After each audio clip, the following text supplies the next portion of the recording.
Of course, pluggy grafts still happen in 2026. This 42 years old gentleman of Indian origin came to me after undergoing a hair transplant some years back at another clinic in India. He also had diffuse pattern alopecia, so the problem wasn't limited to the transplanted area alone. His donor area was progressively thinning as well, as you can see. But what immediately caught my eye were the large pluggy grafts sitting conspicuously on his head. Now look closely. This is how an unnatural hair transplant looks like in the real world. And it raises one important, uncomfortable question. Why do we rarely see such results on the internet? Because what you see online is a sanitized version of hair transplantation. The best patients, the best photographs, flattering lighting, and carefully selected angles. Failures rarely make it to Instagram. Damaged donor areas are seldom shown. Yet repair surgeons like me and a host of other clinics continue still in 2026 to see cases like this and many more, as you can see in the link above. Modern hair restoration is supposed to recreate normal architecture using individual hair follicles. The frontal transition zone should be soft and predominantly composed of single follicular units. Instead, this gentleman had large multi-hair grafts, which we call as plugs, and this produced the old pluggy Barbie doll appearance, an appearance that modern hair transplantation was supposed to have left behind decades ago. And therein lies the rub.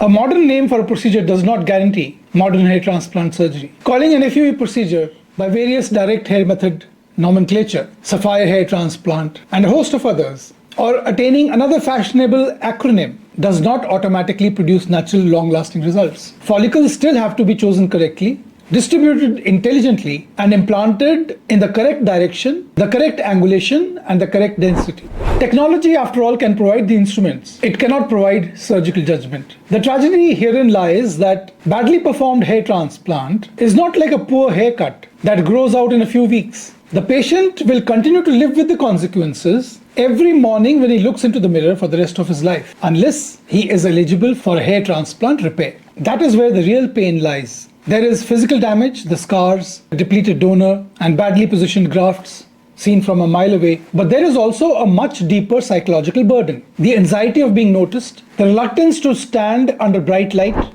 This is why choosing the right hair transplant clinic the very first time matters so much.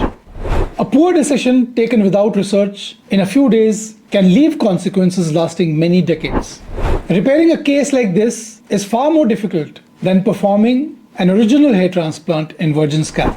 You're working on scalp that has already been worked upon before. Donor reserve has been spent, depleted. Recipient area scarring decreases the blood supply and it compromises growth of grafts that will be put in future. And in a patient with diffuse pattern alopecia, every surviving donor follicle becomes even more precious. You cannot simply wipe the slate clean.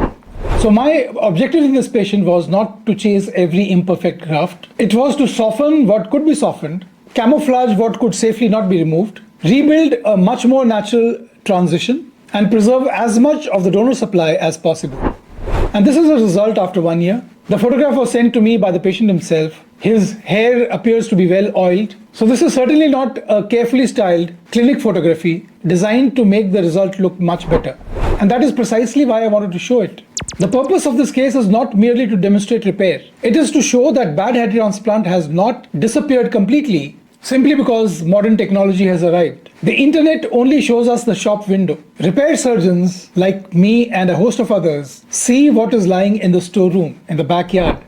So when choosing a hair transplant clinic, do not simply just ask, can you show me your best result? Ask more difficult questions. Can you show me your donor areas? Can you show me difficult cases that you've done? Can you show me your results that have lasted more than 10 years? And perhaps more importantly, can you show me what happens when a hair transplant goes wrong? Because the true measure of a hair transplant surgery is not how good a result looks on social media. It is whether that result still looks natural in ordinary daylight, at conversational distance, and years later. Well, thank you for watching.